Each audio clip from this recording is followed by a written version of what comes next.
Jadi baru-baru ini Kemendagri menerbitkan Peraturan Menteri Dalam Negeri Nomor 73 Tahun 2022 ini tentang pencatatan nama pada dokumen kependudukan. Ini Bapak Ibu perlu dipahami ketika Bapak Ibu orang tua siswa memberi nama pada anaknya harus sesuai dengan kaidah-kaidah yang sudah ditetapkan oleh Kementerian Bapak Ibu.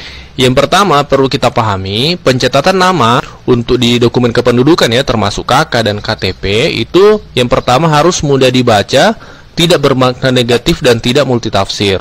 Dan yang kedua, huruf paling banyak 60 huruf Bapak Ibu. Tidak boleh lebih dari 60 huruf, termasuk spasinya Bapak Ibu ya. Dan juga jumlah kata paling sedikit 2 kata. Misalnya Muhammad Hanif, itu 2 kata.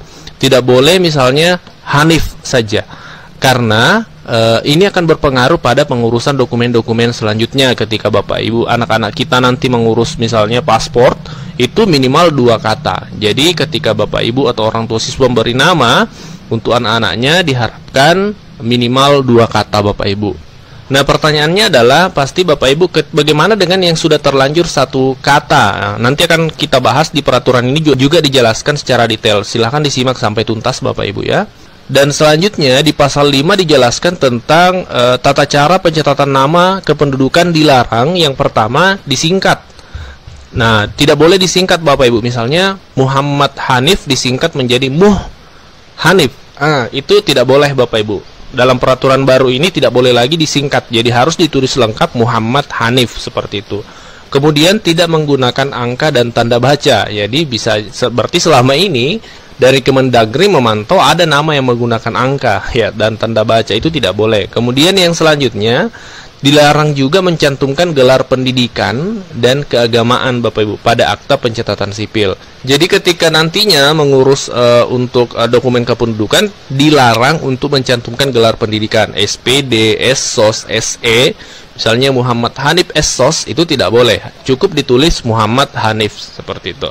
Dan juga gelar keagamaan, informasi yang kami dapatkan gelar keagamaan ini termasuk misalnya contohnya Haji, ya itu tidak Muhammad Hanif, itu tidak boleh Bapak Ibu. Cukup ditulis namanya saja. Tidak boleh mencantumkan gelar, baik itu gelar pendidikan maupun gelar keagamaan. Ini berdasarkan aturan dari Permendagri Nomor 3 Tahun 2022. Ini aturan baru Bapak Ibu ya. Di pasal 8 dijelaskan Bapak Ibu, ini perlu kita pahami sama-sama. Pada saat peraturan ini sudah mulai berlaku, pencatatan nama pada dokumen kependudukan yang dilaksanakan sebelumnya dinyatakan tetap berlaku.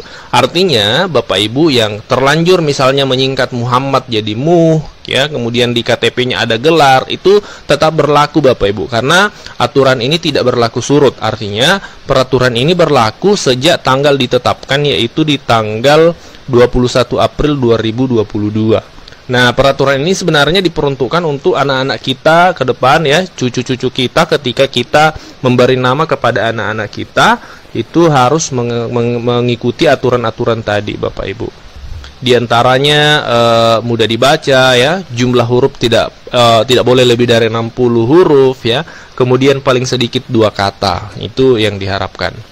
Kemudian juga yang dilarang tadi adalah tidak boleh disingkat ya, tidak boleh disingkat namanya. Kemudian misalnya Abdullah menjadi ABD ya, seperti itu.